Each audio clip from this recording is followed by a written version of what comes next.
नमस्कार दोस्तों। स्वागत है आपका आपके अपने YouTube चैनल एग्जाम बाइट पर। हम कर रहे हैं रेलवे एनटीपीसी 2024 के लिए मैथ्स की कंप्लीट तैयारी। आशा करता हूँ आपने रेलवे एनटीपीसी ग्रेजुएट लेवल का फॉर्म भर लिया होगा, क्योंकि उसकी लास्ट डेट 20 अक्टूबर थी। ये जो सीरीज हम कर रहे हैं ये ना केवल एनटीपीसी बट रेलवे में होने वाले सारे एग्जाम्स के लिए और साथ ही साथ एसएससी जीडी 2025 जो अगले साल होगा उसके लिए बहुत ही महत्वपूर्ण होने वाली है, जिसमें हम मॉक टेस्ट कर रहे हैं। थ्योरी हमने डिटेल में एग्जाम्पल्स के साथ पहले ही कवर कर ली है। आज हम मॉक टेस्ट 8वां करेंगे, जिसके अंदर हम 4 जनवरी 2021 को 3 से 4:30 की शिफ्ट में जो मैथ्स के क्वेश्चन आए थे उसको हम देखेंगे, पूरे के पूरे 30 सवाल बिल्कुल आसान भाषा में और टिप्स एंड ट्रिक के साथ। तो चलिए शुरू करते हैं, देखते हैं पहला क्वेश्चन क्या कहता है। पहला प्रश्न ये कहता है कि दो संख्याओं का योग 288 दे रखा है, ठीक है, और महत्तम समावर्तक यानी कि एचसीएफ जो दे रखा है वो 16 दे रखा है। ऐसी संख्याओं के कितने युग्म बनाए जा सकते हैं वो हमें बताना है। देखिए, हम संख्या पहले मान लेते हैं कि नंबर्स क्या क्या हो सकते हैं। तो नंबर्स को मैं मान लेता हूं कि वो 16A और 16B मान लेते हैं कि ये दो नंबर हैं जिनके बारे में बात हो रही है। अब मैंने 16A और 16B ही क्यों लिखा, क्योंकि जो एचसीएफ दे रखा है महत्तम समावर्तक वो 16 दे रखा है। इसका मतलब 16 एक ऐसा फैक्टर है, गुणनफल है जो कि दोनों ही नंबर में मौजूद होगा। तो 16 का ही प्रोडक्ट यानी मल्टीपल होगा वो दोनों नंबर, ठीक है ना। 16A और 16B मैंने दो नंबर मान लिए। अब यहाँ पे आपको एक चीज ध्यान में रखनी है कि A और B जो दो नंबर हैं वो क्या है, वो दोनों के दोनों को प्राइम हैं। वो दोनों क्या है, आपस में को प्राइम, यानी कि इनके बीच में सिर्फ और सिर्फ 1 कॉमन होगा, 1 के अलावा और कोई भी फैक्टर कॉमन नहीं होगा। ये बहुत ही इंपॉर्टेंट बात है जो कि आपको लास्ट में आंसर निकालने के लिए, युग्म निकालने के लिए, बताने के लिए समझनी पड़ेगी, जो कि आप कई बच्चे इसको ध्यान में नहीं रखते कि ये आपस में को प्राइम होते हैं। अब देखिए, मैंने ये क्यों बताया, इसका क्या इसका रिलेशन है सॉल्व करते समय मैं आपको बताता हूँ। 16A प्लस 16B दो सम जो दे दिया है उसका 288 दे दिया है क्वेश्चन के अंदर। अब मैं यहाँ से 16 कॉमन ले लेता हूँ। 16 को जब मैं कॉमन लेके इससे डिवाइड करूंगा तो ये हमारा 16 से कितनी बारी में चला जाएगा, 16 से एक बारी में चला गया और 8 4 12 और ये 8 बारी में चला गया। तो इनका जो सम आ गया दोनों को प्राइम का वो कितना आ जाएगा, 18। अब हमको यहाँ से नंबर ऑफ पेयर्स निकालने हैं जो कि इस कंडीशन को फुलफिल करते हैं। तो देखिए हम कैसे निकालेंगे। सबसे पहला नंबर अगर मैं A को 1 ले लेता हूं, B को 17 ले लेता हूं, ठीक है ना। अब आप यहाँ पे देखिए कि ये दोनों को प्राइम है आपस में, इनमें कोई भी नंबर कॉमन नहीं है 1 के अलावा, तो ये सही हो जाएगा, ठीक है। अगर मैं एक को 2 लेता हूं, दूसरे को 16 लेना पड़ेगा जिसमें 2 कॉमन है, तो ये नहीं हो सकता, ठीक है ना। इसी तरीके से मैं ना 3 ले सकता हूँ। अब सीधा मैं लूंगा 5 लूंगा तो ये 13 हो जाएगा, इनमें दोनों में कॉमन फैक्टर 1 के अलावा कोई नहीं है। और उसके बाद सीधा आएगा 7 ले लूंगा तो इन दोनों में 1 के अलावा कोई भी कॉमन फैक्टर नहीं है। अब आप इसके बाद जितने नंबर लेंगे वो सब रिपीट होंगे, लेकिन उनमें कॉमन फैक्टर रहेगा। तो यही 3 ऐसे पेयर हैं जो कि आपस में को प्राइम है, इनमें कोई भी कॉमन फैक्टर नहीं है। तो number of possible such pairs कितने हो जाएंगे, हो जाएंगे 3। तो इसका सही उत्तर ऑप्शन ए हो जाएगा, 3 पेयर्स आर पॉसिबल। कितने युग्म बनाए जा सकते हैं, 3 युग्म बनाए जा सकते हैं, ठीक है ना। आशा करता हूं आपको समझ आया होगा कि ये मैंने क्यों बताया कि ये आपस में को प्राइम होते हैं। वो इसीलिए होते हैं कि यहाँ पे जब हम फैक्टर्स देखते हैं तो इनके बीच में सिर्फ और सिर्फ एक कॉमन फैक्टर होना चाहिए, ठीक है। अगला प्रश्न देखते हैं कि दो कारें अहमदाबाद से चलना शुरू करती हैं और विपरीत दिशा में। देखिए, मान लेते हैं अहमदाबाद है, यहाँ से ये कार इधर जाती है, एक कार इधर जाती है, तो 9 घंटे के बाद उनके बीच की जो दूरी है वो 4500 किलोमीटर की हो जाती है। तो जो डिस्टेंस हो जाता है, डिस्टेंस प्रोडक्ट होता है स्पीड इनटू टाइम का। डिस्टेंस दे दिया है इनको कितना, 4500। अच्छा, अब ये अपोजिट डायरेक्शन में जा रही है तो स्पीड इनकी प्लस हो जाती है। क्या हो जाती है, स्पीड इनकी प्लस हो जाती है। तो इसमें बताना है दोनों कारों की गति का योग क्या होगा, ठीक है। अब दोनों कारों की गति का योग मान लेते हैं s हो जाता है और ये 9 घंटे में जा रही है, तो 9 से ये कितनी बारी में, 9 पंजे 45, 500। तो दोनों की स्पीड का सम आ जाएगा 500 किलोमीटर, जो कि ऑप्शन में सेकंड ऑप्शन हमारा सही उत्तर है। ये जो एक कार की स्पीड दे रखी है इसका कोई लेना देना नहीं है, ये सिर्फ कंफ्यूज करने के लिए दे रखी है, क्योंकि यहाँ पे सिर्फ दोनों कारों का गति का योग पूछा है, सम पूछा है दोनों की कारों का स्पीड का, ठीक है। वो हम s मान लेते हैं, दोनों की कार का सम, क्योंकि यहाँ पे जो अपोजिट डायरेक्शन में जब गाड़ियां जाती हैं या ऑब्जेक्ट मूव करते हैं तो उनकी स्पीड प्लस होती है। ठीक है, अगला प्रश्न देखते हैं कि एक आइसोसेलेस ट्राइंगल दे रखा है एक समद्विबाहु त्रिभुज ABC में, यदि AB और AC 26-26 दे दिया और BC को 20 दे दिया है तो त्रिभुज ABC का क्षेत्रफल हमको निकालना है। देखिए एक ये त्रिभुज है, ठीक है, यहाँ मैंने ABC मान लिया है इसको। यहाँ पे AB जो दे रखा है हमको 26 और AC दे रखा है 26, क्योंकि ये समबाहु है तो इसमें दोनों अपोजिट साइड इनकी आइसोसेलेस ट्राइंगल में दो साइड बराबर होती है। अब यहाँ पे ये वाली साइड जो दे दी है वो हमको 20 सेंटीमीटर दे दी है। आइसोसेलेस ट्राइंगल के अंदर ये होता है कि जब परपेंडिकुलर ड्रॉ किया जाता है बेस पे तो ये इक्वल पार्ट पे डिवाइड कर देती है इसको। ठीक है, तो ये 10-10 हो जाएगा। 10 का मतलब होता है 5 गुना 2 और 13 का मतलब होता है 13 गुना 2। तो देखिए ये यहाँ पे ट्रिपलेट बन रहा है 5, 12, 13 का, तो ये जो हाइट आ जाएगी ये भी 12 गुना 2 हो जाएगी। कितना? 12 गुना 2, क्योंकि ये ट्रिपलेट बनता है 5, 12 और 13 का, इसी का ये दुगुना चल रहा है यहाँ पे। ठीक है, तो अब हमें इसका एरिया निकालना है। एरिया निकालने के लिए देखिए दो ट्राइंगल है और एक ट्राइंगल का एरिया होता है half into base into height. तो यहाँ बेस 10 है और हाइट दे दी है 24। ठीक है ना, तो 2 से ये 2 कट गया और ये 240। ऑप्शन बी इसका सही उत्तर हो जाएगा 240। ठीक है, आशा करता हूँ आपको समझ आया होगा। अगला प्रश्न देखिए कि रूट x की वैल्यू ये दे दी है, x² प्लस y की वैल्यू ये दे दी है, तो हमको रूट y की वैल्यू निकालनी है। तो देखिए रूट x की वैल्यू 8 दे दी है, तो यहाँ से अगर मैं स्क्वायर करता हूँ तो ये कितना आ जाएगा? x मेरा 64, अगर मैं दोनों साइड से स्क्वायर कर देता हूँ तो। ठीक है, अब मैं फिर से इसको स्क्वायर कर देता हूँ तो ये कितना आ जाएगा मेरा? x² 64 का स्क्वायर। ठीक है, 64 का स्क्वायर कितना हो जाता है हमारा? 4096। ठीक है ना, कितना हो जाता है हमारा? 4096, 64 का स्क्वायर। अब यहाँ पे मैं इस x स्क्वायर को यहाँ पे रख लेता हूँ, तो 4096 plus y is equal to 412, ये हो गया। और जब मैं इसको इधर ले जाके माइनस कर दूंगा तो y मेरा कितना आ जाएगा? y मेरा आ जाएगा 16। ठीक है, और इसमें रूट y पूछ रहा है, इसका रूट निकालने के लिए 16 का रूट 4, तो ये स्क्वायर रूट 4 हो जाता है। तो ऑप्शन थर्ड मेरा इसका सही उत्तर हो जाएगा 4, इसका आंसर आ जाएगा रूट y का। ठीक है, अगला प्रश्न देखते हैं।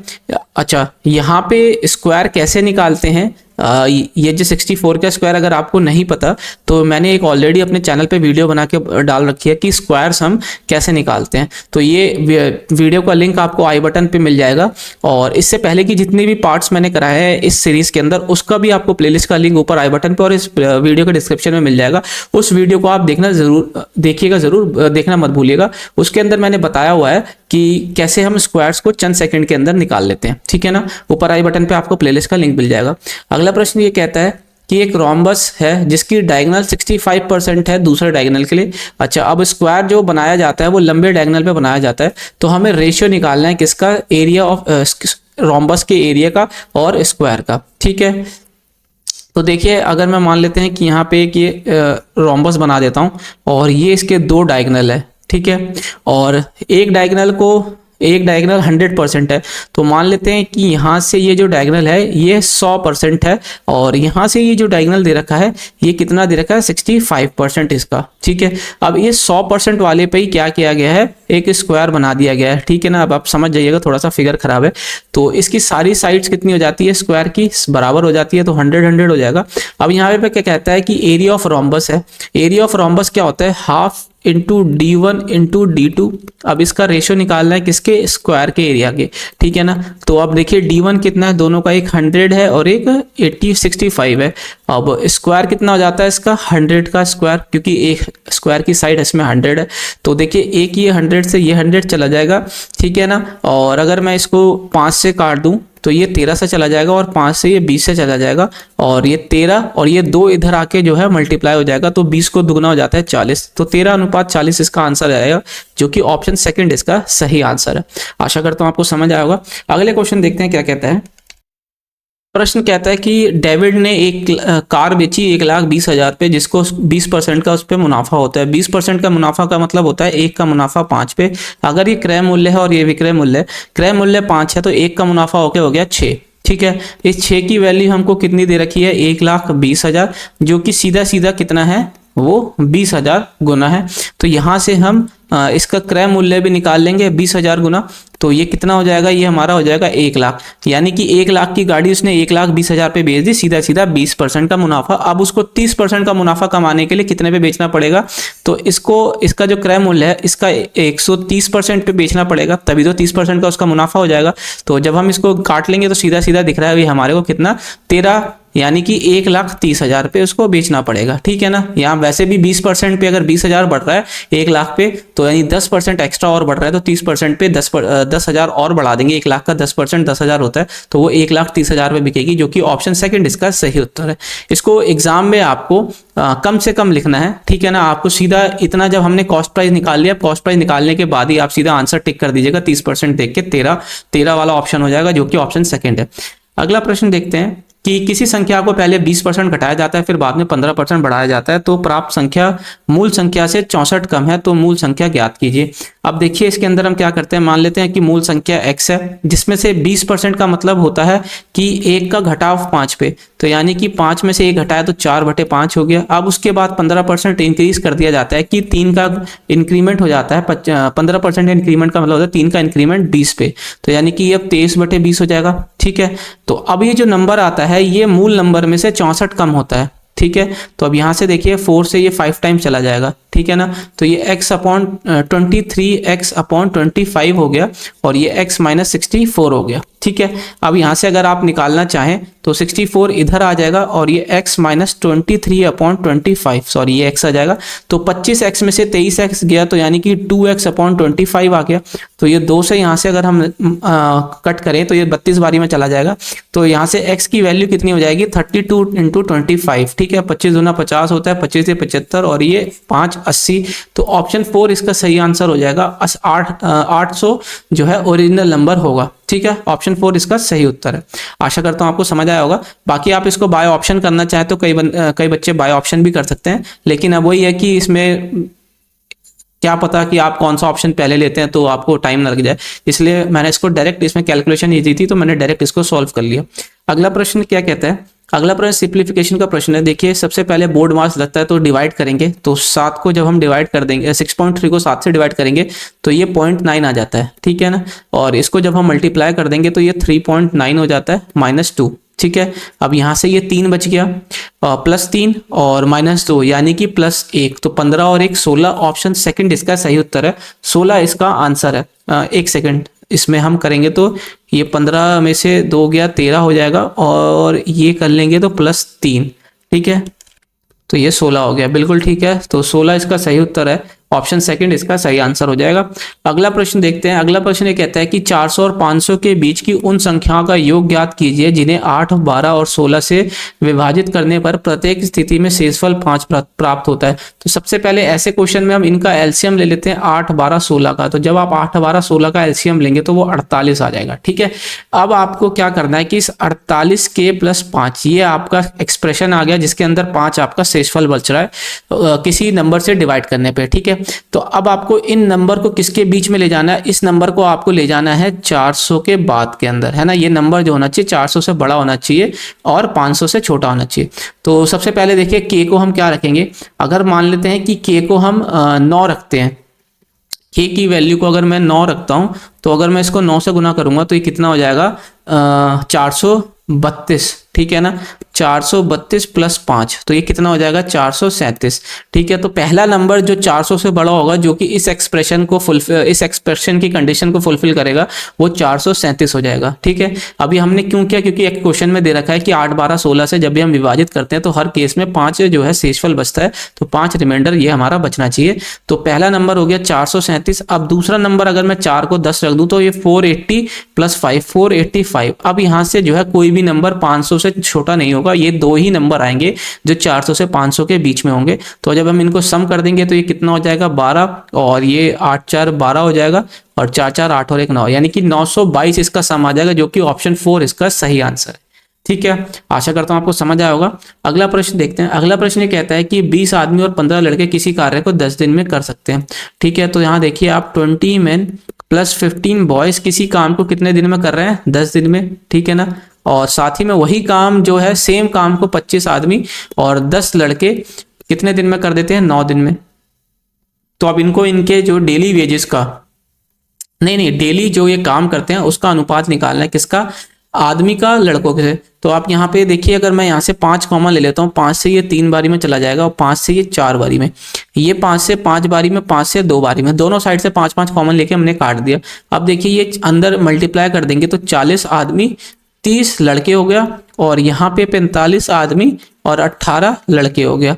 अब इस 40 को इधर ले जाएंगे तो बच गया कितना, 5 आदमी माइनस होने पे, और इस 18 लड़कों को 30 में से माइनस कर देंगे तो बच जाएगा कितना, 12 लड़के। तो आदमी अनुपात लड़कों का जो डेली वेज आ जाए, डेली वर्क का काम एफिशिएंसी आ जाएगी, वो 12:5 आ जाएगी, ठीक है ना, जो कि ऑप्शन फर्स्ट इसका सही आंसर है। डेली कितना काम करेंगे उनका अनुपात आ गया 12:5, यानी एक तरीके से ये हमारी एफिशिएंसी आ गई, ठीक है ना, कार्यकुशलता। ऑप्शन ए इसका सही उत्तर है। अगले प्रश्न की ओर बढ़ते हैं, देखते हैं अगला प्रश्न क्या कहता है। अगला प्रश्न कहता है कि find smallest number by which 35280 must be divided so that the quotient is a perfect square। अब देखिए इसके अंदर हम बाय ऑप्शंस करते हैं कि हम पहले तो सारे ऑप्शन से इसको डिवाइड करके देखते हैं, तो जो हमारा क्वोशंट बच जाएगा, भागफल जो होगा वो पूर्ण वर्ग यानी कि वो किसी ना किसी नंबर का स्क्वायर होना चाहिए। अगर मैं इसको 7 से डिवाइड करता हूँ, 7 इसको 35 280 को अगर मैं 7 से डिवाइड करता हूं तो देखिए पहले में क्या बचेगा, 7 से ये 5 बारी में चला जाएगा, ये 5040 ये किसी का स्क्वायर नहीं है। अगर मैं इसको 3 से करता हूं तो ये कितना हो जाएगा, 11760, ये भी किसी का स्क्वायर नहीं है। अब मैं इसको 5 से करता हूं तो 5 से ये 7 बारी में, 5 से, और ये 5 से 5 बारी में 25 हो जाएगा, 5 से 7 बारी में गया तो फिर आगे 0 के बाद ये बच जाएगा हमारा इतना, तो 7056, ये होता है स्क्वायर किसका, 84 का। तो यही एक बात इसका ऑप्शन हो जाएगा, जो कि ऑप्शन थर्ड इसका सही आंसर है। तो इसके अंदर फिर आपको मैंने बताया कि अब ये किसका स्क्वायर है, किसका स्क्वायर नहीं है, इसका मैंने आपको पहले ही अपने जो मॉक टेस्ट कराए हैं उसके अंदर मैंने आपको सिखाया है कि कैसे हम स्क्वायर रूट निकालते हैं चंद सेकंड के अंदर। तो उसकी वीडियो आप देख सकते हैं, हम इस वीडियो के डिस्क्रिप्शन में प्लेलिस्ट का लिंक मिल जाएगा। और यहाँ पे मैं आपको छोटा सा ट्रिक बता देता हूँ कि आप चंद सेकंडों में कैसे स्क्वायर्स को निकाल सकते हैं। देखिए 2-2 का पेयर बन जाता है। अब इस 70 का सबसे छोटा, 70 से एक छोटा जो स्क्वायर आता है वो किसका आता है, वो आ जाता है हमारा, अगर हम देखें 8 का 64, ठीक है ना, 8 का स्क्वायर हो जाता है 64, और यहाँ पे 9 का स्क्वायर हो जाता है 81, ठीक है। तो अब हम यहाँ पे क्या लेंगे, 80 छोटा वाला ही लेते हैं, 8 आ जाता है। अब यहाँ पे देखिए 56 आ रहा है, तो 6 क्या यूनिट डिजिट किसके स्क्वायर पे 6 का यूनिट डिजिट आता है, वो आता है 4 के, और आता है किसके, 6 के, 4 के और 6 के, ठीक है ना। 4 4 जा 16 होता है, 6 6 जा 36, तो यानी कि 6 के ही 4 और 6 के स्क्वायर में ही जो भी नंबर होते हैं वो यूनिट डिजिट 6 आता है। तो आप देखिए 84 और 86 में से क्या हम लेंगे, वो इनके डिफरेंस के ऊपर डिपेंड करता है, जिसका डिफरेंस छोटा होगा वही हम लेंगे। तो देखिए 64 और 70 का डिफरेंस आता है 6, और यहाँ पे डिफरेंस आ जाता है 11, तो 6 यानी कि हम छोटा वाला लेंगे। तो इसका आंसर क्या हो जाएगा, 84। तो 7056 किसका स्क्वायर होगा, वो 84 का स्क्वायर होगा, ठीक है। इसको सेम यही चीज मैंने अपने पहले वीडियोस में भी बता रखी है। अगला प्रश्न देखते हैं। अगला प्रश्न सिंप्लीफिकेशन का प्रश्न है, तो आप इसको हो सके तो मतलब कमेंट में खुद बताइएगा, खुद करने की कोशिश कीजिएगा, ठीक है, ज्यादा मुश्किल नहीं है। इसका आंसर ऑप्शन 3 आएगा। अब आप इसको करिएगा जरूर और प्रैक्टिस हो जाएगी आपकी। अगला प्रश्न देखते हैं। अगला प्रश्न कहता है कि हमें 10 15 और cot 15 की वैल्यू निकालनी है। अब देखिए 10 15 की वैल्यू तो वैसे पता होनी चाहिए आपको 10 और cot की क्या होती है, लेकिन अगर आपको नहीं पता, बाई चांस आप भूल गए, तो आपको हम कैसे निकालनी है वो मैं बता देता हूँ। एक फॉर्मूला होता है 10a + 10b का, सॉरी यहाँ पे तो माइनस का लगेगा, 10a - 10b का फॉर्मूला होता है, क्या होता है कि 10a - 10b upon 1 + 10a into 10b। अगर यहाँ प्लस हो जाता तो यहाँ ऊपर प्लस आता, नीचे माइनस हो जाता, नीचे वाले में साइन अपोजिट हो जाता है, ठीक है, ये याद रखना है आपको बस, प्लस और माइनस में। अब यहाँ पे हम 10 15 को लिख सकते हैं, क्या 10 15 को लिख सकते हैं 45 में से 30 माइनस कर देते हैं, ठीक है ना। अब यहाँ पे 1045 की वैल्यू होती है 1, 1030 की वैल्यू होती है 1/√3, ठीक है। इसी तरीके से यहाँ पे हम क्या लिख सकते हैं, 1 इंटू 1√3, तो इसलिए मैंने ये लिख दिया। ठीक है, अब यहाँ पे ऊपर √3 माइनस 1 हो जाएगा और नीचे √3 प्लस 1 हो जाएगा और दोनों √3 से √3 कट जाएंगे, तो 1015 की वैल्यू क्या आ जाएगी, वो आ जाएगी हमारी इतनी। ठीक है ना, तो √3 माइनस 1 अपॉन √3 प्लस 1। कॉट की वैल्यू उल्टी हो जाती है, तो यहाँ ऊपर √3 प्लस 1 आ जाएगा, नीचे √3 माइनस 1, क्योंकि कॉट जो होता है वो 1/10 के होता है बराबर। तो अब यहाँ पे अगर आप एलसीएम लेंगे तो एलसीएम देखिए ये a प्लस बी और a माइनस बी की आइडेंटिटी पे आ जाएगा, a square minus B square, तो √3 का स्क्वायर माइनस 1 का स्क्वायर। अब ये यहाँ इससे मल्टीप्लाई करेंगे तो देखिए स्क्वायर हो जाता है, तो √3 माइनस 1 का होल स्क्वायर प्लस √3 प्लस 1 का होल स्क्वायर। ठीक है, तो इसको आप अगर आप सॉल्व करेंगे कि a माइनस बी का whole square plus a plus B का होल स्क्वायर, तो ये बराबर हो जाता है किसके, 4 टाइम्स a इंटू बी के। ठीक है ना, ये आपको पता होना चाहिए। सॉरी, ये हो जाता है किसके, यहाँ पे 2 times a square plus B square के। ठीक है, तो अब आप यहाँ पे देखिए a स्क्वायर क्या कहता है, a स्क्वायर कहता है 3 हो जाएगा और b स्क्वायर कहता है 1, तो इसका 2 टाइम्स हो जाएगा। और नीचे अगर हम देखें √3 का स्क्वायर करेंगे तो 3 और माइनस 1, तो 3 में से 1 गया 2 से ये 2 कट गया, 3 और 1 ये 4, तो 4 आ जाएगा इसका आंसर, जो कि ऑप्शन फर्स्ट हमारा इसका सही आंसर है। ठीक है ना, 4 इसका राइट आंसर हो जाएगा। वैसे आपको ये याद होना चाहिए कि 1015 की वैल्यू क्या कहती है, √3 माइनस 1 अपॉन √3 प्लस 1। ठीक है, अगला प्रश्न देखते हैं। अगला प्रश्न कहता है कि विनोद 30 किलोमीटर प्रति घंटे की चाल से चलाने पर 5 मिनट की देरी से ऑफिस पहुंचता है। ठीक है, अब देखिए आप यहाँ पे ना स्पीड का रेशियो ले लेते हैं, स्पीड का अनुपात, कि विनोद पहले 30 किलोमीटर से चलता है, फिर बाद में वो अपनी स्पीड 40 कर लेता है, तो इनका अनुपात 3:4 हो जाएगा। तो टाइम का अनुपात जो होता है वो देखिए, डिस्टेंस जो होता है वो स्पीड इंटू टाइम होता है। तो अगर डिस्टेंस कांस्टेंट हो, यानी कि वो कहाँ से कहाँ जा रहा है, ऑफिस जा रहा है, कहाँ से ऑफिस जा रहा है घर से, है ना, अपने रेसिडेंस से ऑफिस, तो डिस्टेंस घर से ऑफिस वो चाहे स्पीड कितनी भी कर ले, डिस्टेंस जो होता है वो सेम होता है हर कंडीशन में। तो जब डिस्टेंस सेम हो जाता है, एक सेकेंड इसको मैं रब करता हूँ, जब डिस्टेंस सेम हो जाता है तो स्पीड और टाइम का जो ये डिस्टेंस सेम हो जाता है, तो स्पीड और टाइम का अनुपात 1 इनवर्सली प्रोपोर्शनल हो जाता है। यानी कि अगर डिस्टेंस बढ़ता है तो स्पीड कम, स्पीड बढ़ती है, स्पीड अगर बढ़ती है तो टाइम कम लगता है, और टाइम अगर बढ़ता है तो हमारी स्पीड घट रही होती है। उल्टा इनका रिलेशन हो जाता है स्पीड और टाइम का। तो यहाँ पे अगर अनुपात स्पीड और टाइम का 3:4 आया, तो टाइम का अनुपात 4:3 हो जाएगा। ठीक है, अब आप देखिए पहले केस में वो देरी से पहुंच रहा है, तो यानी कि जो टाइम उसको टी टाइम लगता है उससे 5 मिनट ज्यादा टाइम लग रहा है उसको। ठीक है, अब जब वो स्पीड को बढ़ा लेता है, 40 किलोमीटर प्रति घंटा की स्पीड से कर लेता है, तो उसको 3 मिनट जल्दी पहुंच जाता है। तो मान लेते हैं उसको टी टाइम लगता है, तो उससे 3 मिनट पहले ही वो पहुंच जा रहा है। तो अगर मैं इनका डिफरेंस निकालता हूं तो इनका डिफरेंस हो जाता है 8 मिनट। ठीक है, अगर 5 में से मैं माइनस कर दूंगा -3, तो माइनस माइनस प्लस हो जाता है, 5 और 3 8 हो जाता है। तो इस एक यूनिट की वैल्यू कितनी दे दी है, 8 मिनट। ठीक है, तो अगर मैं इसकी वैल्यू निकालूं तो ये कितना हो जाएगा, ये भी 8 गुना, यानी कि 32 मिनट। ठीक है, तो अब ये पूछता क्या है कि ये डिस्टेंस पूछता है कि ऑफिस से उसके घर का डिस्टेंस क्या होगा। ठीक है ना, तो हम डिस्टेंस निकाल लेते हैं। डिस्टेंस होता है स्पीड इनटू टाइम। तो पहली कंडीशन में उसको स्पीड लग रही थी 30 किलोमीटर प्रति घंटा की, और टाइम लग रहा है 32, तो 32/60 हो जाएगा। क्यों, क्योंकि ये मिनट में था, आवर में कर लिया। 30 से ये 2 बारी में चला गया और ये 16 बारी में, तो 16 किलोमीटर डिस्टेंस आ जाएगा घर का, ऑफिस का घर से। तो ऑप्शन सेकंड इसका सही उत्तर हो जाएगा, 16 किलोमीटर। ठीक है, आशा करता हूँ आपको समझ आया होगा, मैंने काफी डिटेल में आपको ये समझाया। ठीक है, अगला प्रश्न देखते हैं। सिंप्लीफिकेशन का प्रश्न है, फिर से बोर्ड मास लगेगा इसके अंदर। 17 - 4 इंटू, अब ये देखिए 6 से चला जाता है 54 जो है 6 टाइम्स होता है 9 के, तो यहाँ 1 पॉइंट लग रहा है, तो 0.6 हो जाएगा। प्लस जब हम 1.9 को 16 से इंटू करते हैं तो ये हमारा कितना हो जाता है, ये हमारा हो जाता है 114, तो ये 11.4 हो जाएगा। 1 पॉइंट के 1 डिजिट से पहले पॉइंट लग जाएगा, तो ये 17 - 6 × 24 होता है, तो 2.4 प्लस 11.4 ये ऐसे आ गया, और ये 4 से 4 चला गया, 9 - 2 = 11 हो जाता है, तो 17 + 9। ठीक है ना, तो इसका आंसर आ जाएगा 26, जो कि ऑप्शन सेकंड इसका सही उत्तर है। ठीक है, आप लोग भी एग्जाम में ऐसे ही सॉल्व कीजिएगा। अगला प्रश्न देखते हैं। अगला प्रश्न कहता है कि sec थीटा की वैल्यू 5x दे रखी है, tan थीटा की वैल्यू 5/θ दे रखी है, और 5/x दे रखी है। तो हमें वैल्यू किसकी निकालनी है, हमें वैल्यू निकालनी है इस एक्सप्रेशन की, किसकी, कि tan और 10x² माइनस 1/x² की। तो देखिए कैसे निकलेगा, ये निकलता है, एक आइडेंटिटी होती है 1 प्लस 10² थीटा बराबर sec² थीटा, ये आप सबको पता होगी, ठीक है ना। तो अगर मैं यहाँ पे 10² की जगह क्या लिख दूं, 5 का स्क्वायर अपॉन x का स्क्वायर, ठीक है ना, इधर सब जगह स्क्वायर कर देता हूं मैं, तो ये इस तरीके से हो जाएगा, ठीक है। तो sec² थीटा कितना हो जाएगा, 5x का होल स्क्वायर, ठीक है।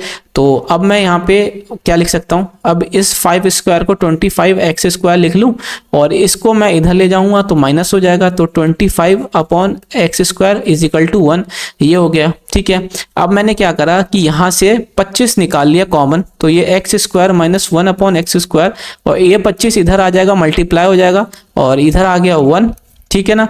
अब ये 25 इधर आके डिवाइड हो जाएगा, ठीक है। तो x² माइनस 1/x² की वैल्यू आ गई 1/25, तो 10 इंटू 1/25 इस एक्सप्रेशन में अगर वैल्यू पुट कर देंगे x² माइनस 1/x² की, तो 5 से ये 2 टाइम चला जाएगा, 5 से 5 टाइम चला जाएगा, तो 2/5 इसका आंसर आ जाएगा, जो कि ऑप्शन 4 इसका सही आंसर है, ठीक है। आशा करता हूं आपको समझ आया होगा। अगला प्रश्न देखते हैं, कहता है कि उस धनराशि के लिए ब्याज दर ज्ञात कीजिए जो 4 वर्षों के में वार्षिक चक्रवृद्धि ब्याज की दर पर स्वयं की इतने बटे इतना गुना हो जाती है। तो देखिए मान लेते हैं कि जो धनराशि है, प्रिंसिपल है जो धनराशि, वो ये 10,000 दे रखी है और जो अमाउंट हो रहा है वो कितना हो रहा है 14641, ठीक है ना। और क्यों, और इसके अंदर चक्रवर्ती ब्याज कितना हो रहा है, चक्रवर्ती ब्याज हो जा रहा है 4641, इतना उसके ऊपर ब्याज लग रहा है 4 साल के अंदर, ठीक है। 4 साल के अंदर इतना ब्याज लग रहा है, तो अब हमें बताना है क्या कि कंपाउंड इंटरेस्ट, तो ये कंपाउंडेड एनुअली, हमें रेट ऑफ इंटरेस्ट हमें निकालना है, ठीक है। तो देखिए ऐसे क्वेश्चन को हम कैसे करते हैं, ये तो मैंने आपको समझाने के लिए लिखा। अब आप इसको ऐसे क्वेश्चन के अंदर सीधा आपको क्या करना है, सीधा अब यहाँ पे अगर जैसे 4 साल की बात हो रही है तो यहाँ पे आपको 4th रूट निकाल देना है, ठीक है ना, 4th रूट इसका निकालना है। अब देखिए यहाँ 4 जीरो है तो 10 आ जाएगा और हमेशा नियरली बराबर उसके एक डिजिट ऊपर के तरफ ही होता है। अब आप यहाँ पे देखेंगे कि 14641 जो होता है वो आपका 11 का पावर 4 होता है, 11 की पावर 4 होता है 14641, ठीक है ना। तो यानी कि 10 की चीज 11, यानी एक का ब्याज दर, एक का ब्याज 10 पे और रेट ऑफ इंटरेस्ट निकालना है, तो परसेंटेज निकालने के लिए 100 से गुना कर देंगे, 10 से गया तो 10% इसका चक्रवर्ती ब्याज हो जाएगा, जो कि ऑप्शन सेकंड इसका सही है। अगर वैसे तो पूछता नहीं है इतना 4 साल 5 साल 6 साल का, लेकिन यहाँ पूछा गया है तो आसान कैलकुलेशन में ही पूछा गया होगा। जनरली यहाँ जो होता है वो 2 साल या 3 साल का पूछा जाता है, क्योंकि किसी नंबर का स्क्वायर क्यूब हमें याद होता है और वो निकालना भी आसान होता है। 4 पावर पूछा गया तो इसका मतलब क्वेश्चन जो होगा कैलकुलेशन आसान होगी, और ये हमेशा आसपास ही होता है। अगर 10 की बात हो रही है तो 11 की बात ही होगी, लगभग यही चलता है। 12 हो रहा है तो 13 की बात होगी, ऐसे ही चलता है एग्जाम के अंदर। हो सकता है वो कहीं किसी क्वेश्चन में ज्यादा कुछ टेढ़ा पूछ ले, लेकिन जनरली इतना ही होता है। तो आपको इतना इसमें डरने की नहीं है कि 4 साल का हम 4th रूट कैसे निकालेंगे, बहुत आसान है। ये आपको लिखना भी नहीं था, पहली बात आपको इसको क्वेश्चन को विदाउट पेन एग्जाम के अंदर करना था। यहाँ आप सीधा देख सकते हैं 10 और 11, 10 से 11 और यानी एक का ब्याज 10 पे, तो यानी कि 10%, सेकंड ऑप्शन आपको सीधा मार्क करके आगे बढ़ जाना है, ठीक है। अगला प्रश्न देखते हैं, कहता है कि अनिल 7200 रुपये, अनिल 7200 यानी 7200 रुपये दुबे को 3 वर्षों के लिए और 8400 राघव को 4 वर्षों के लिए साधारण ब्याज पर देता है। अब देखिए साधारण ब्याज जो होता है वो होता है PRT, प्रिंसिपल अपॉन 100, ठीक है। तो पहले वाले पे ब्याज दर अगर वो 7200 दे रहा है 3 साल के लिए और दोनों में रेट ऑफ इंटरेस्ट आ रहा है, ठीक है, अपॉन 100, और फिर दिया उसने 8400, ठीक है, और रेट टाइम दिया 4 साल, रेट ऑफ इंटरेस्ट उसमें भी बराबर था। दोनों से उसको जो साधारण ब्याज मिलता है वो मिलता है 4968, ठीक है। अब आपको यहाँ पे रेट ऑफ इंटरेस्ट निकालना है, तो देखिए ये 2 जीरो से 2 जीरो चला जाएगा और 3 से जब आप इसको करेंगे तो ये 216 हो जाएगा, प्लस कर देंगे तो ये 16 32 और 33 और ये आर आ गया तो 4968, ठीक है। तो अब आप इसको जोड़ेंगे तो ये 12 हो जाता है, 3 और 1 4 और 1 5, 3 2 5, ये हो गया और ये 4968। अब आप यहाँ पे ध्यान से देखें तो 9 दूनी 18, 9 पंजे 45 और 1 46, 9 पंजे 45 और 4 आपका 49, तो यानी कि सीधा सीधा 9 से जा रहा है, तो ब्याज दर आ जाएगी 9%, जो कि ऑप्शन सेकंड इसका सही है। यहाँ पे भी नहीं घबराना आपको कि कैलकुलेशन ज्यादा होगी, कोई कैलकुलेशन ज्यादा नहीं होगी, आप करिए आगे, कैलकुलेशन आसानी हो जाती है, तो इसका सेकंड ऑप्शन का सही आंसर हो जाएगा। अगला क्वेश्चन देखते हैं कि 6 सेंटीमीटर व्यास वाले शीशे के कुछ गोले एक बेलनाकार बीकर से बना। अब देखिए इसके ऐसे क्वेश्चन के अंदर सीधा हम कुछ नहीं करते, हमें फॉर्मूला पता होना चाहिए वॉल्यूम का और दोनों का वॉल्यूम इक्वेट कर देते हैं, ठीक है। यहाँ पे जो डायमीटर दे रखा है, ठीक है ना, व्यास के, तो इसका जो रेडियस की बात होगी तो 2 से हम डिवाइड कर देंगे। तो देखिए पहले वाले के अंदर मान लेते हैं कि n गोले बनते हैं, तो इनका स्फीयर का वॉल्यूम क्या होता है 4/3 पाई आर क्यूब, ठीक है ना। आर क्या हो जाएगा, यहाँ 6 है, रेडियस डायमीटर दे रखा है व्यास, तो त्रिज्या कितनी हो जाएगी, वो इसका आधा हो जाएगी यानी कि 3, तो 3 का क्यूब हो जाएगा, ठीक है। अब साथ ही में ड्रॉप इनटू सिलेंड्रिकल बीकर, ठीक है। अब आप यहाँ पे देखिए कि कहता है कि एक सिलेंड्रिकल बीकर दे रखा है जिसके अंदर कुछ छोटे छोटे स्पेयर डाल दिए जाते हैं, उसके बाद डालने के बाद जो वाटर लेवल है उससे सिलेंडर के अंदर वो 32 सेंटीमीटर बढ़ जाता है, ठीक है। और जो व्यास दे रखा है सिलेंडर का वो दे रखा है कितना, 9 सेंटीमीटर। आप यहाँ पे ये देखिए कि जो इसके अंदर पानी बढ़ेगा ना, राइज होगा, वो राइज होगा किसकी वजह से, वो जो छोटे छोटे गोले इसके अंदर डाले जा रहे हैं तो इनके वॉल्यूम की वजह से। तो दोनों का वॉल्यूम हम इक्वेट कर देते हैं, मान लेते हैं कि n नंबर ऑफ छोटी छोटी बॉलें, लिड की बॉलें डाली गई हैं उसके अंदर गोले की। तो अब जो इसका वॉल्यूम होगा सिलेंडर का वो क्या कहता है, पाई आर स्क्वायर। तो देखिए इसकी त्रिज्या आ जाएगी 9/2, है ना, तो आर स्क्वायर। अब h की बात हो रही है तो इसमें हाइट में, पानी में हाइट में कितना चेंज आ रहा है, 32 सेंटीमीटर का, तो हमने ये 32 लिख दिया, ठीक है ना।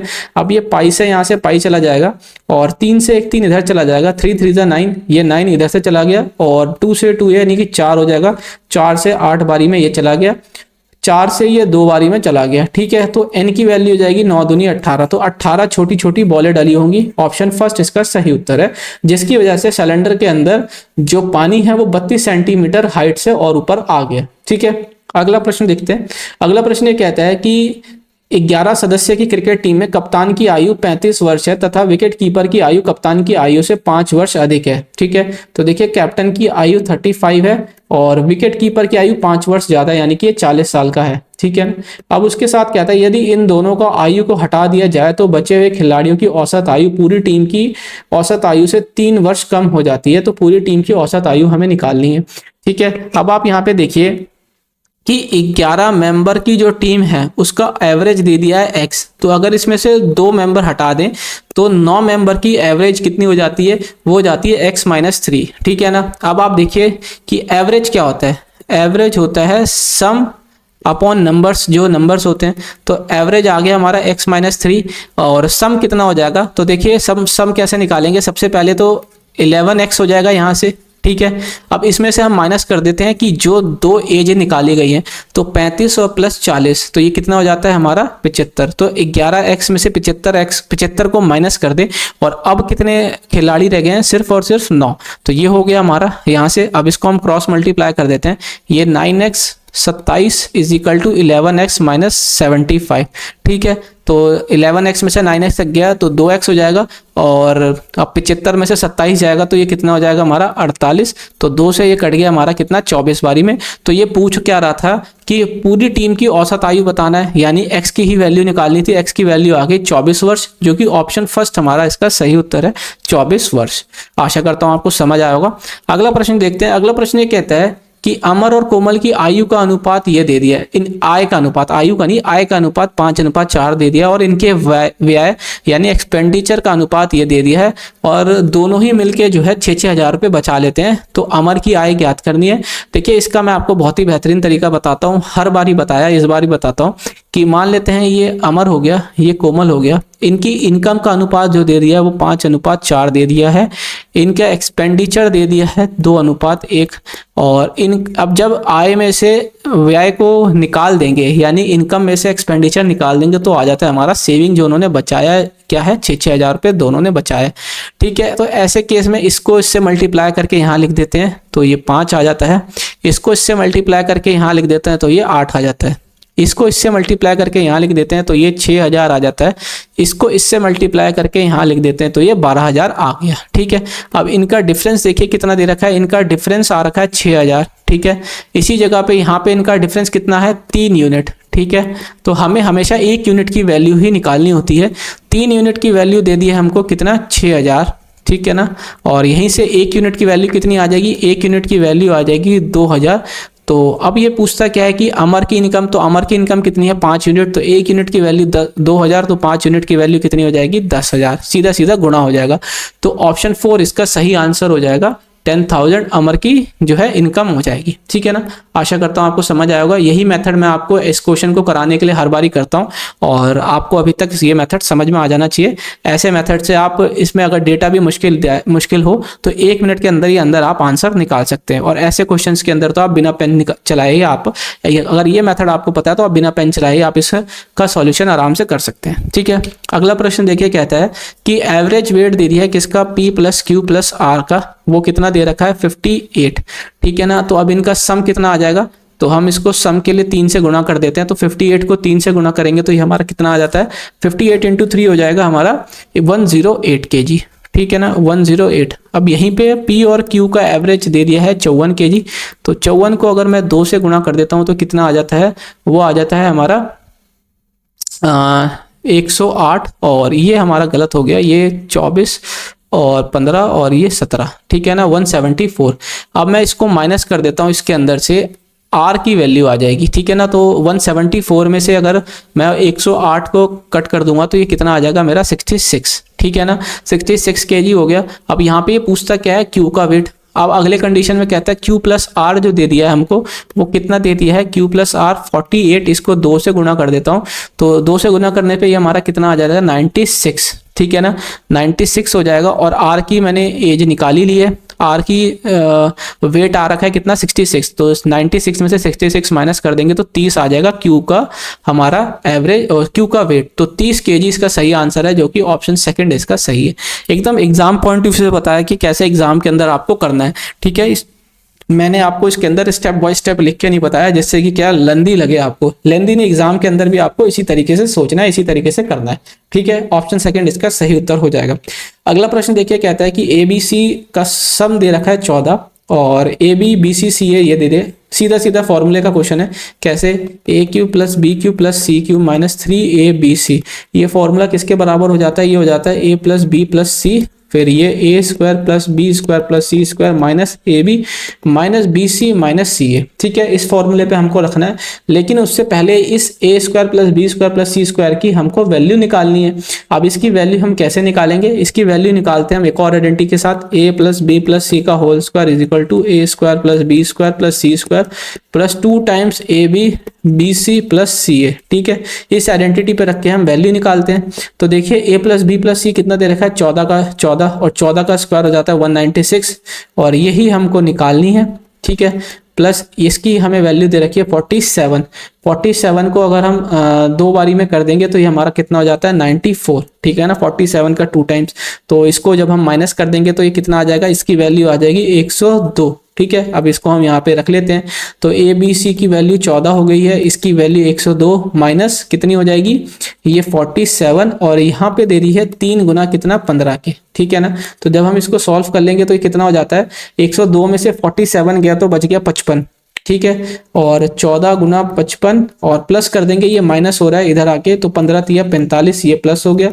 तो अब हम इसको करेंगे तो ये 770 प्लस 45, तो ये देखेंगे हम 815। 815 इसका सही आंसर हो जाएगा, जो कि ऑप्शन सेकंड इसका सही है। ठीक है, आशा करता हूँ आपको समझ आया होगा।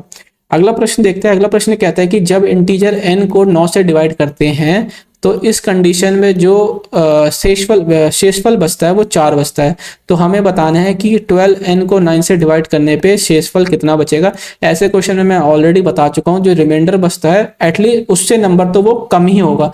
तो हम यहाँ पे क्या करेंगे कि 12n के लिए हम 12 इंटू 4 से ही गुणा कर देंगे, तो यानी कि 48 को जब हम 9 से करेंगे तो 9 पंजे 45 हो जाता है, तो शेषफल जो बच जाता है वो बच जाता है 3। तो इसका ऑप्शन सेकंड इसका सही उत्तर है। ठीक है ना, आशा करता हूँ आपको समझ आया होगा। और मैंने ये भी बोला है कि इसको हम ऐसा क्यों करते हैं, ये जब हम नंबर सिस्टम पढ़ाएंगे तो उसके अंदर मैं आपको डिटेल में बताऊंगा कि हम ऐसा क्यों करते हैं। यहाँ पे बताऊंगा तो आपको 5 से 7 मिनट एक्स्ट्रा लग जाएगा। ठीक है, अगला प्रश्न देखते हैं कि अगला प्रश्न कहता है राजकुमार ने 41,000 रुपये में 2 LED टीवी सेट खरीदे, उसमें एक पे 20% का लाभ और दूसरे पे 15% की हानि। तो ये क्रय मूल्य हो गया, ये विक्रय मूल्य हो गया। 20% का लाभ का मतलब होता है एक का लाभ 5 पे, तो उसने 5 की चीज को 6 पे बेच दिया होगा। और 15% का हानि का मतलब होता है कि उसने 20 की चीज पे 3 का लॉस किया होगा, यानी 17 पे बेच दिया होगा, और दोनों टीवी सेट को विक्रय मूल्य समान है। तो सेलिंग प्राइस दोनों का बराबर करने के लिए मैं इसको 17 से और इसको 6 से दोनों जगह इंटू कर लेता हूँ, ठीक है ना। ये अनुपात निकाला था हमने। अब यहाँ पे ये क्या कहता है, ये कहता है कि 17 पंजे कितना हो जाता है, ये हमारा हो जाता है 85 और ये हो जाता है 120। तो इसको अगर हम जोड़ देते हैं तो ये हो जाता है कितना, 205, ठीक है ना। अब ये हो जाता है कितना हमारा 102 और ये भी हो जाता है 102, तो दोनों को जोड़ देते हैं जो हो जाता है 204। सीधा सीधा हमको दिख रहा है क्या कि एक का यहाँ पे लॉस हो रहा है, एक का लॉस हो रहा है। अब यही निकालना है कि उसका कुल लाभ अथवा हानि ज्ञात कीजिए। तो लाभ तो हो नहीं रहा जी, उसको हानि ही हो रहा है, ठीक है। अब आप यहाँ पे देखेंगे कि 205 की वैल्यू जो दे रखी है वो कितनी दे रखी है, 41,000। 205 की वैल्यू आपको दे रखी है क्योंकि दोनों टीवी उसने टोटल मिला के 41,000 में खरीदे, ठीक है। तो ये सीधा सीधा दिख रहा है आपको क्या कि ये सीधा सीधा 200 गुना है, ठीक है। 205 जो है 41,000 का, 41,000 जो है 205 का 200 गुना है। तो यानी कि एक की वैल्यू 200 आ गई, तो यानी इसको 200 रुपए की हानि हुई। तो हानि हुई, ऑप्शन 4 इसका सही उत्तर है, 200 रुपए की उसको हानि हुई, ठीक है ना। तो ऑप्शन 4 इसका सही उत्तर है। आशा करता हूं आपको समझ आया होगा। अगला प्रश्न देखते हैं। अगला प्रश्न कहता है कि x प्लस 1/x की वैल्यू दे रखी है 7, तो हमें इसकी x cube plus 1/x cube की वैल्यू निकालनी है। तो हम ऐसे में क्या करते हैं, हम इसका क्यूब कर लेते हैं। क्यूब करने के बाद -3 इंटू ये जो नंबर दिया होता है वही हम लिख लेते हैं। तो 7 का क्यूब 343 माइनस ये हो गया 21। तो अब इसका आंसर हो जाता है क्या, इसका आंसर हो जाता है 22 आएगा लास्ट में। ऑप्शन 4 इसका सही उत्तर है, ठीक है। ऑप्शन 4 इसका सही उत्तर है 322। आशा करता हूं आपको समझ आया होगा। अगला प्रश्न देखिए कि कहता है कि हर 18 एग के लिए जो नूरी लेती है उसमें उसको 3 एग खराब मिल जाते हैं। तो देखिए ऐसे क्वेश्चन को आप कैसे करेंगे, तो मैं खराब एग को रोटेन ही लिखता हूं, ठीक है ना, रोटेन। और इसका अनुपात ले लेता हूं किसके, गुड एग यानी कि अच्छे अंडे से। तो देखिए खराब तो उसको 3 मिल रहे हैं, हर 18 में 3 खराब हो गए तो बचे कितने, 15 उसके अच्छे बच गए, ठीक है। तो अगर आप इसका अनुपात लेंगे तो इसका अनुपात बन जाता है 1/5 का, ठीक है ना। अब आप यहाँ पे देखिए कि ये टोटल कितना हो गया 6। इस 6 यूनिट की वैल्यू आपको कितनी दे रखी है, इस टोटल की 690।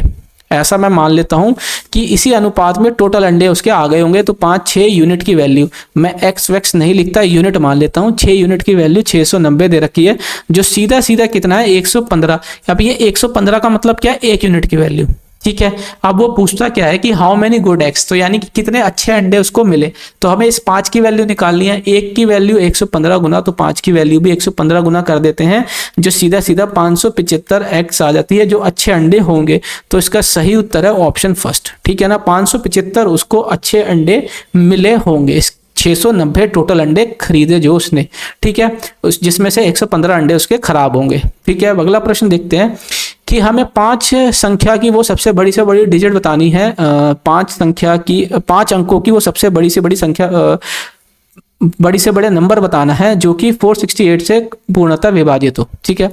तो देखिए सबसे बड़ी से बड़ी 5 अंकों की संख्या होती है ये, ठीक है, ये हमने लिख लिया 5 बार 9। तो इसको हम 468 से अब डिवाइड करवाते हैं, तो 2 बारी में करेंगे तो ये 936 आ जाता है, ठीक है ना। ये 3 और ये 6 हो गया, ठीक है, ऊपर से 9 आ गया। एक बारी में सीधा सीधा कितना जा रहा है 468, तो ये कितना आ जाता है 1 आ जाता है, ये 7 हो जाता है और यहाँ बचा 1, फिर 9 उतार लिया हमने। और ये 3 बारी में हमारा चला जाएगा कितना, ये चला जाएगा 4 0 और 4 1, ठीक है। अब जब हम इसको माइनस कर देंगे तो 5 1 और ये 3, ठीक है। अब ये क्या करेंगे हम इसमें करते हैं कि इस 5 बार 9 में से ये 315 माइनस कर देते हैं। 9 में से 5 गया 4, ठीक है, फिर उसके बाद 9 में से 1 गया 8। तो 8 और 4 वाला ऑप्शन यानी कि ऑप्शन सेकंड इसका सही उत्तर है, ठीक है। 99684 ये है वो 5 अंकों की सबसे बड़ी संख्या है जो कि 468 से पूर्णतः विभाजित होगी, ठीक है ना। अगला प्रश्न बढ़ देखते हैं। अगला प्रश्न कहता है कि एबीसी एक समकोण त्रिभुज है, ठीक है। तो देखिए इसके अंदर वैसे आपको फिगर ड्रॉ करने की जरूरत नहीं है।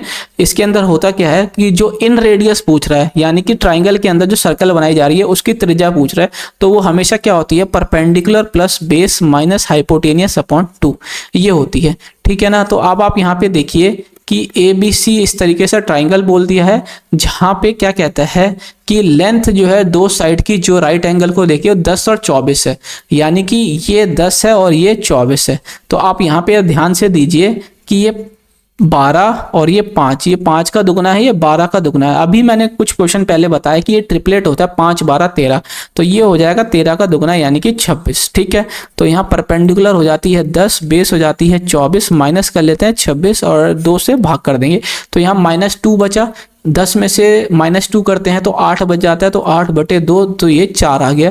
तो जो इन रेडियस आ गई वो आ गई 4 सेंटीमीटर की, जो ऑप्शन फर्स्ट इसका सही उत्तर है।